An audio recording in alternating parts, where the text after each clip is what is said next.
कल्पना कीजिए एक ऐसे राक्षस की जिसका कोई चेहरा नहीं है, या यूं कहें कि उसके हजारों चेहरे हैं और हर चेहरा इतना सुंदर है कि आप उसकी ओर खिंचे चले जाते हैं। कल्पना कीजिए एक ऐसे कातिल की जो खुद कभी कोई हथियार नहीं उठाता, वो सिर्फ शब्दों का इस्तेमाल करता है। वो आपके कानों में कुछ फुसफुसाता है और आप खुद अपने हाथों से अपने सबसे पास वाले इंसान का गला दबा देते हैं। कल्पना कीजिए एक ऐसे शैतान की जिसका कोई नाम नहीं, कोई पहचान नहीं, कोई बीता हुआ कल नहीं। ये कोई खाली कल्पना नहीं है, ये कहानी है एनिमे और मांगा की दुनिया के सबसे खतरनाक, सबसे रहस्यमयी और सबसे असल सा लगने वाले विलेन जोहान लिबर्ट की।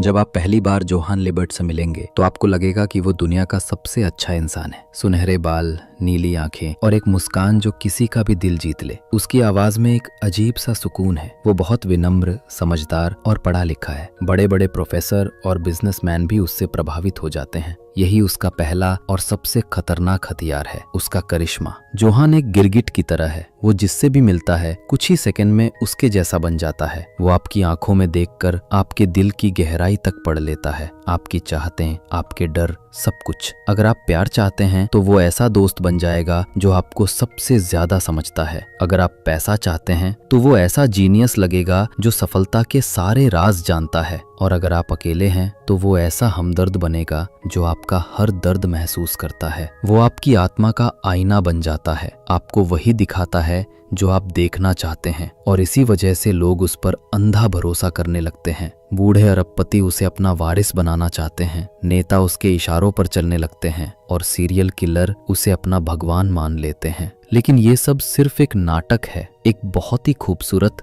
और परफेक्ट नाटक। उस देवदूत जैसे चेहरे के पीछे कुछ भी नहीं है, ना कोई भावना, ना दया, ना प्यार, सिर्फ एक खालीपन, एक ऐसी गहरी खाई जिसमें झांकने वाला हमेशा के लिए खो जाता है।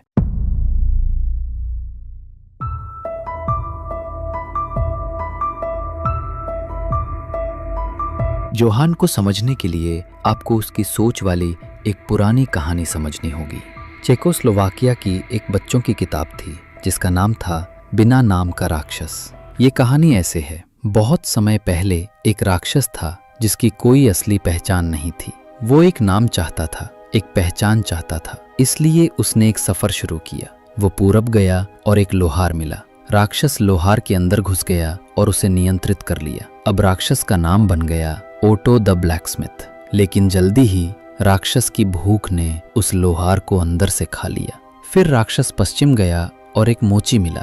राक्षस मोची के अंदर बस गया और उसे भी नियंत्रित कर लिया। अब उसका नाम था हांस द शूमेकर। लेकिन फिर उसकी भूख ने मोची को भी अंदर से मिटा दिया। राक्षस नाम से नाम की तलाश में भटकता रहा। वो लोगों को अपने अंदर भरता गया और उनके नाम लेता गया।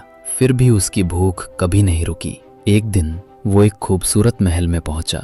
वहां एक राजकुमार था जो बहुत बीमार था। राक्षस ने सोचा, अगर मैं इस राजकुमार के अंदर चला जाऊं तो मैं राजकुमार बन जाऊंगा और अच्छा जीवन जीऊंगा। उसने राजकुमार को भी खा लिया और उसने राजकुमार की तरह जीना शुरू कर दिया। सब कुछ अच्छा लगने लगा। लेकिन एक दिन उसे एहसास हुआ कि वो इतना भूखा था कि उसने राजा, सिपाही और सब कुछ भी खा लिया था। अब महल में उसके सिवा कोई बाकी नहीं था। उसके पास नाम था, चेहरा था, पर कोई भी अब उसे उस नाम से पुकारने वाला नहीं बचा था।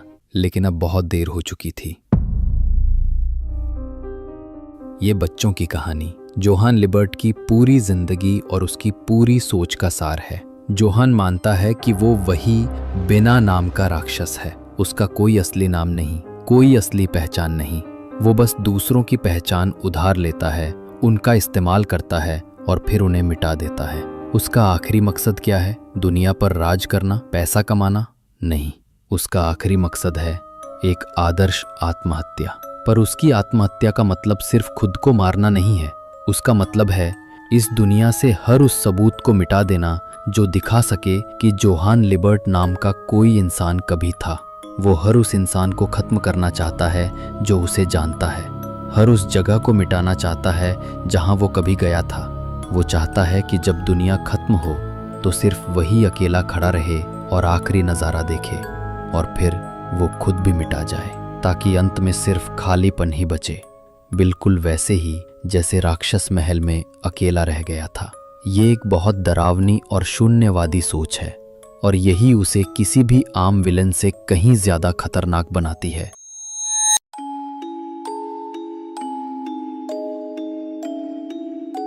तो सवाल ये है, एक इंसान आखिर ऐसा राक्षस कैसे बन सकता है? क्या जोहान ऐसा ही पैदा हुआ था या फिर उसे ऐसा बनाया गया था? इसका जवाब हमें ले जाता है दूसरे विश्व युद्ध के बाद के उस अंधेरे यूरोप में, जहां इंसानियत खत्म हो चुकी थी और कुछ लोग इंसानों पर ही प्रयोग कर रहे थे। The Red Rose mansion. ये सब शुरू हुआ एक खूबसूरत हवेली से जिसे कहा जाता था लाल गुलाब की हवेली। यहाँ फ्रांस बोनापार्टा नाम का एक साइकोलॉजिस्ट एक गुप्त प्रयोग कर रहा था, एक ऐसा इंसान बनाने का जो सुंदर हो, बुद्धिमान हो, लेकिन जिसके अंदर कोई भावना ना हो। इसी प्रयोग के दौरान एक औरत ने जुड़वा बच्चों को जन्म दिया, एक लड़का और एक लड़की, जोहान और एना। एक रात उस हवेली में कुछ ऐसा हुआ जो इतिहास की सबसे डरावनी घटनाओं में गिना जाता है। बोनापार्टा ने बच्चों की मां के सामने एक चुनाव रखा कि वो अपने 2 बच्चों में से किसे प्रयोग के लिए चुनेगी। मां ने अपनी बेटी का हाथ छोड़ दिया और बेटे को बचा लिया। ये धोखा, ये दर्द उन दोनों बच्चों के दिल और दिमाग में हमेशा के लिए बस गया। लेकिन कहानी यहीं खत्म नहीं होती, ये और उलझ जाती है। कभी साफ नहीं बताया गया कि उस रात असल में क्या हुआ था। क्या लड़की को ले जाया गया था या लड़के को? किसने वो मानसिक यातना झेली थी?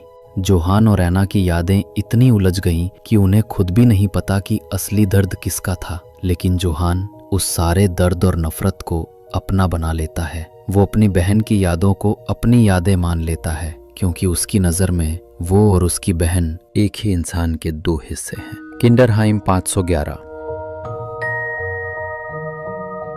उस हवेली से बच निकलने के बाद जोहान और एना को एक अनाथालय में भेज दिया गया, लेकिन वो कोई आम अनाथालय नहीं था। किंडरहाइम 511 पूर्वी जर्मनी की सरकार का एक गुप्त प्रयोग था। यहाँ बच्चों को ऐसा ट्रेन किया जाता था कि उनके अंदर कोई भावना न बचे, बस आज्ञा मानने वाले सैनिक बन जाएं। उन्हें एक दूसरे से लड़वाया जाता था, उनका दिमाग तोड़ा जाता था। बाकी बच्चे इस माहौल में टूट रहे थे, जानवर बनते जा रहे थे। लेकिन 10 साल का जोहान, वो इस प्रयोग का हिस्सा नहीं बना। उसने पूरे प्रयोग को ही कंट्रोल कर लिया, सिर्फ अपनी बातों से, अपनी कहानियों से। उसने वहां के 50 बच्चों और स्टाफ के बीच इतनी नफरत, इतना शक और इतना डर भर दिया कि एक रात सबने एक दूसरे को मार डाला। जब सुबह पुलिस पहुंची, पूरा अनाथालय लाशों से भरा था और बीच में एक बच्चा खड़ा मुस्कुरा रहा था, जोहान। उसने कोई हथियार नहीं उठाया था, उसने सिर्फ शब्दों का इस्तेमाल किया था। उसी दिन दुनिया को पता चल गया कि एक ऐसा राक्षस जन्म ले चुका है जो दिमाग पर राज करता है। किंडरहाइम 511 ने जोहान को बनाया नहीं, उसने तो बस उसके अंदर छिपे राक्षस को बाहर आने का मौका दिया।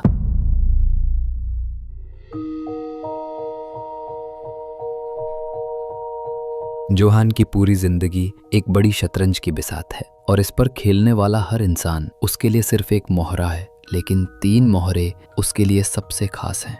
1. डॉक्टर केंजो तेनमा। तेनमा एक बेहद प्रतिभाशाली न्यूरोसर्जन है, कहानी का हीरो। एक रात उसके अस्पताल में 2 मरीज लाए जाते हैं, एक शहर का मेयर और दूसरा एक बच्चा जिसके सिर में गोली लगी है, जोहान। तेनमा को आदेश मिलता है कि वो मेयर का ऑपरेशन करे, लेकिन वो अपने दिल की सुनता है और बच्चे को बचा लेता है। वो जोहान की जान बचा लेता है और यही उसकी जिंदगी की सबसे बड़ी गलती बन जाती है। जोहान के लिए तेनमा सिर्फ एक डॉक्टर नहीं, वो उसकी सोच का सबूत है। तेनमा ने जब एक बच्चे को मेयर से ज्यादा अहमियत दी तो उसने अनजाने में ये मान लिया कि हर जिंदगी बराबर नहीं होती। अब तेनमा अपनी गलती सुधारना चाहता है। वो उसी बच्चे जोहान को मारने के लिए निकला है। एक डॉक्टर जो जान बचाने के लिए बना था, अब जान लेने के लिए चल पड़ा है। जोहान को इसमें मजा आता है। वो तेनमा को तोड़ता है, उसे भटकाता है, क्योंकि वो देखना चाहता है कि एक अच्छा इंसान राक्षस बनने के लिए कितनी दूर जा सकता है। 2. एना लिबर्ट, नीना फॉर्टनर। एना जोहान की जुड़वा बहन है। वो अपने दर्दनाक अतीत को भूलकर नई जिंदगी जी रही है। वो जोहान की परछाई भी है और उसकी उल्टी तस्वीर भी। जोहान को सब याद है, लेकिन एना सब भूल चुकी है। जोहान जहां मानता है कि जिंदगी का कोई मतलब नहीं, वहीं एना हर हाल में जीने का एक मतलब ढूंढती है। जोहान अपनी बहन से एक अजीब सा विकृत लगाव रखता है। वो उसे अपना दूसरा आधा हिस्सा मानता है। वो चाहता है कि ऐना भी उसकी तरह बन जाए। वो उसे डराता है, उसे उसकी भूली हुई यादें वापस दिलाना चाहता है, ताकि अंत में वो दोनों एक साथ उस बिना नाम के राक्षस की कहानी को पूरा कर सकें। ऐना इस कहानी का दिल है। वो उम्मीद का प्रतीक है जिसे जोहान नष्ट करना चाहता है। 3. दुनिया के बाकी लोग। बाकी सभी किरदार, चाहे वो इंस्पेक्टर लुंगे हों जो जोहान के अस्तित्व को ही नहीं मानते, या ईवा हाइनेमन जो तेनमा से बदला लेना चाहती है, ये सब जोहान के लिए सिर्फ खिलौने हैं। वो उनकी भावनाओं से खेलता है, उनकी कमजोरियों का फायदा उठाता है और उन्हें एक दूसरे के खिलाफ खड़ा कर देता है। वो ये साबित करना चाहता है कि हर इंसान के अंदर एक राक्षस छिपा है, बस उसे बाहर निकालने के लिए एक सही फुसफुसाहट की जरूरत होती है।